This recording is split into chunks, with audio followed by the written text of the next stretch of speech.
بسم الله الرحمن الرحيم السلام عليكم ورحمة الله تعالى وبركاته كلنتو وعنو ونكسن داود يلي لهانتين با كنسو دوادا ورارك فيد ونكسن oo aad ka daawanaysaan channelka Qarri Joqod wuxuuna si toos ah idinkaga imaanayaa studio dhexe magaalada Nairobi waxaan ahay Faisal Aligo qodobada wararka fiid wanaagsan ugu door korona waxa kamid ah madaxweynaha dawladda federaalka Soomaaliya oo dib u dhigay safar uu ku aaday dalka Qatar sudac ku yimid beeraleyda magaalada Garissa iyo agaasimo ku-xigeenkii hore ee FBI-da Mareykanka oo soo saaray warqad sir ah qodobadaasi ku kala faahfaahsan waxaad ku daawan doontaan wararkeena fiid wanaagsan haatan ku soo dhawaada qodobadaasi ku kala faahfaahsan madaxweynaha dawladda federaalka Soomaaliya Maxamed Cabdullaahi Farmaajo ayaa baajiyay safar uu ku aadi lahaa wadanka Qatar iyadoo maalmahan ay jiraan qalalaasi u dhaxeeyay xubnaha sarsare ee xukuumadda warkaasi oo faahfaahsan waxa ay noo haysaa Nistaaxa Maxamed Doore madaxweynaha dawladda Soomaaliya Maxamed Cabdullaahi Farmaajo ayaa dib u dhigay safar uu maanta ugu ambabixi lahaa dalka Qatar sida ay noo sheegeen xubno si weyn ugu dhowdhow xafiiska madaxweynaha saacadihii ugu dambeeyay xarunta madaxtooyada waxa ka soconaya qabanqaabada safarka madaxweynaha hase ahaatee markii dambe ayuu goostay inuu dib u dhigo socdaalkiisa sababo la xiriira khilaafka xooggan ee ka dhex aloosan golaha shacabka iyo xukuumadda madaxweynaha ilaa iyo hadda kama uusan hadal mowqifkiisa khilaafka labada dhinac balse waxaa jira cadaadis lagu saarayo in uu soo farageliyo arrinta u muuqata mid siyaasadeed xildhibaanada ka soo horjeeda mooshinka laga keenay gudoomiye Jawaari ayaa ku dhaliilaya madaxweynaha in uu sheeda kore ka daawanayo waxa dhacaya taas bedelkeeda looga baahan yahay in uu qaato doorkiisa mas'uuliyadeed ee looga baahnaa madaxweyne Farmaajo ayaa tan iyo markii uu soo shaacbaxay khilaafka hay'adaha sharci dejinta iyo fulinta hooy iyo xafiis u ahayd xarunta wasaaradda gaashaandhigga halkaasoo hawl maalmeedkiisa shaqo u wareejiyay khilaafkan ayaa xitaa saameyn adag ku yeeshay howlihii dawladda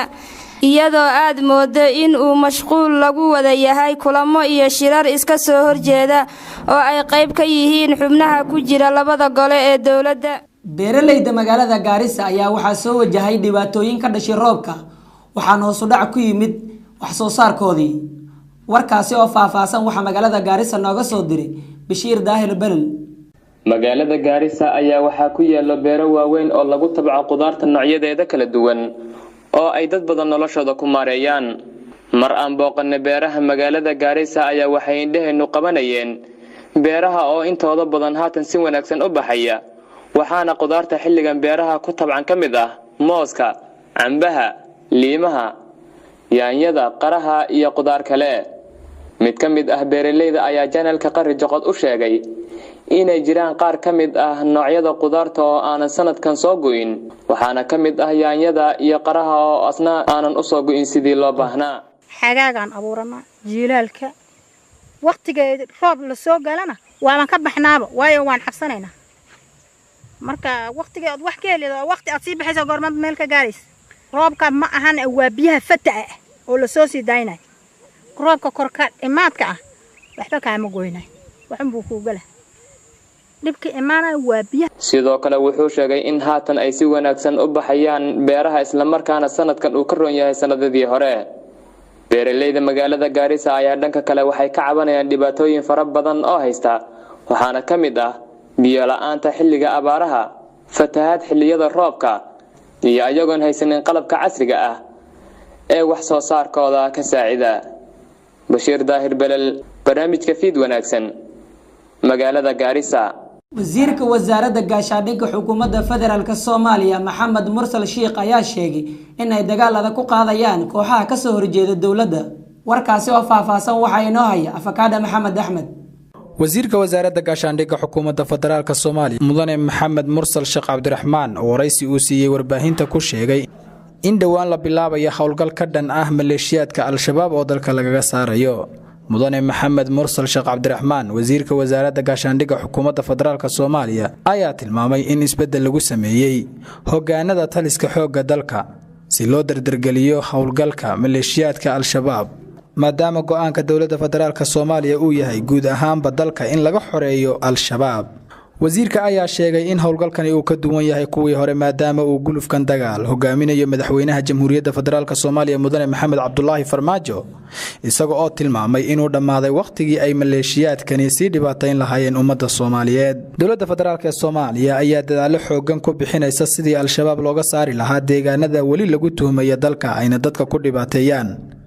iyada oo ay xusid mudan tahay in ciidamada xoogga dalka Soomaaliya ay maalmihii la soo dhaafay guulo la taaban karo ka gaartay dagaalkii maleeshiyaadka looga qabsaday deegaano hor leh oo ka mid ah gobolka Hiiraan, Bakool iyo Jubbada Hoose. Afkaadha Maxamed Axmed, Fiid Wanaagsan, Nairobi. bariga Quuta waxaa kor u sii kacaya dagaalada ka socda iyadoo wali Ruushka uu duqeymaha cirka uu si la wajabaarayo.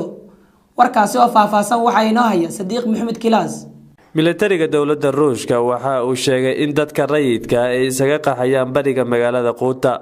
in ka badan 5,000 oo qof ayaa lagu soo waramayaa in ay maanta oo Axad isaga qaxeen bariga magaaladaasi. ciidamada dowladda Suuriya iyo maleeshiyaad gacan saar la leh ayaa maalmihii u dambeeyay waxa ay ku sii siqayeen magaalooyin hor leh oo ku yaala bariga Quuta. kooxaha u dhaqdhaqaaqa arrimaha Suuriya ayaa waxay sheegeen in ciidamada dowladda ay dib u qabsadeen magaalooyinka Saqba iyo Kafrabanta oo ay horay u haysteen mucaaradka. magaalooyinkani ayaa Jimcihii waxa loo geystay duqeymo xoogan oo ay dad badani ku dhinteen.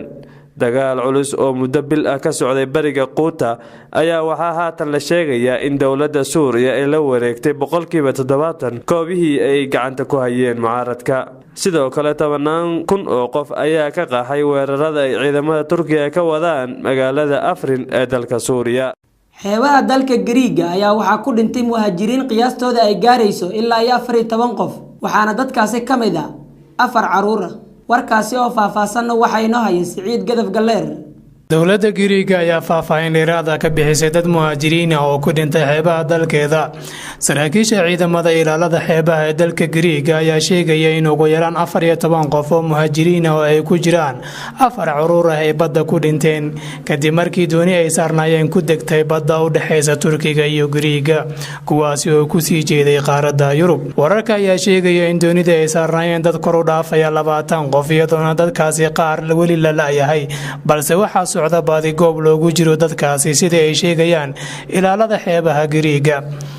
Dimitri Fitsas oo ah wasiirka socdaalka ee wadanka Giriiga ayaa sheegay in dalka Giriiga uusan raali ka ahayn kana noqon doonin inay dad ku dhamaadaan jasiiradda Aegean oo ah halka ay maraan tahriibayaasha doonaya inay u gudbaan Yurub inteeda kale. wasiirku waxa uu intaasi ku daray in xalka kaliya ee lagu xakameyn karo muhaajiriinta uu yahay in la soo saaro talaabooyin laga qaado dadka wax tahriibiya kuwaasi oo muhaajiriinta ka caawiya wadooyinka ay marayaan. midowga Yurub ayaa sheegay in sanadkii hore oo aad u yaraa muhaajiriinta sharci darrada ah ee ka talaabo soo hodinta wadamada Yurub tan iyo markii ay bilowdeen musiibooyinka tahriibayaasha 4 sano ka hor. sidoo kale midowga Yurub ayaa heshiis la saxiixday Turkiga 2016 taasoo sababtay inuu aad u yaraado tirada dadka u gudba Giriiga, balse waxaa muuqatay in aanu jirin weli wax isbedel ah oo ku yimid arrinkaasi. Saciid Gadaf Galeer, barnaamijka Fiid Wanaagsan. Andrew Mike oo agaasimo ku-xigeenkii hore ee FBI-da Mareykanka ayaa soo bandhigay warqad sir ah